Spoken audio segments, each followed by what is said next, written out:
12:18, let's get you caught up on where we are as far as looking at our weather headlines for us here. So getting some slightly new information in for us here as far as Debbie is concerned. Still likely to stall out or slowly meander around the southeast coast. Could come back, make a second landfall. I'm thinking maybe between Myrtle Beach and Wilmington. So keep in mind that this could possibly change, and that will change our impacts as we go on through late this week. And if we get in too much rainfall causing some flooding issues for us here, that could create some issues into next week with river flooding across the area. So the remaining impacts are still possible that we could see this system shift a little bit further offshore. That could bring storm surge and maybe damaging wind gusts into the equation. So I'm pretty solid of our track up through tomorrow. It's after tomorrow, getting into the end of the week. That's when things start to get a little murky for me here.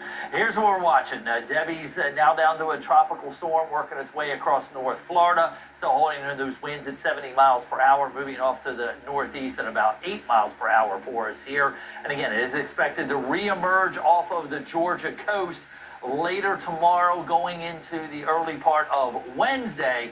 Now, like I said, this is where things become a little murky. You've got an upper level ridge nosing to the west. You've got another one out in the west nosing to the east. And it's kind of like what we saw with Florence. It gets stuck in between here. And the question is, where does it go?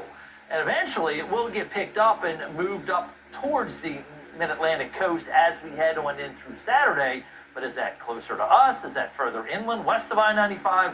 Again, those are the details that still need to be worked out for us here as we go on through the next several days. Now, though, is the time to prepare as if we were looking at a Category 1 storm possibly headed our way.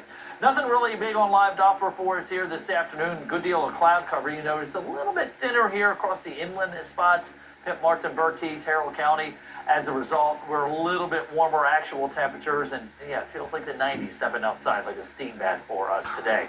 That's where we'll see those higher temperatures into the mid-80s for the inland spots, low to mid-80s at the beaches. Again, scattered to isolated showers or thunder showers around for us here. We'll still keep some spotty showers overnight tonight, keeping it on the warm and muggy side. As I mentioned, we talk about these tropical systems. They're not a pinpoint center. They've got a large sphere of influence. Look at all this tropical air coming up out of the Bahamas, running into the coastal areas here, and that's going to help bring those showers and storms in here a little bit more tomorrow than we're seeing today, more on Wednesday compared to tomorrow. Again, we'll watch where this low pressure runs, but there is a front trying to drop in from the south, and all of that tropical air is going to be running into that front.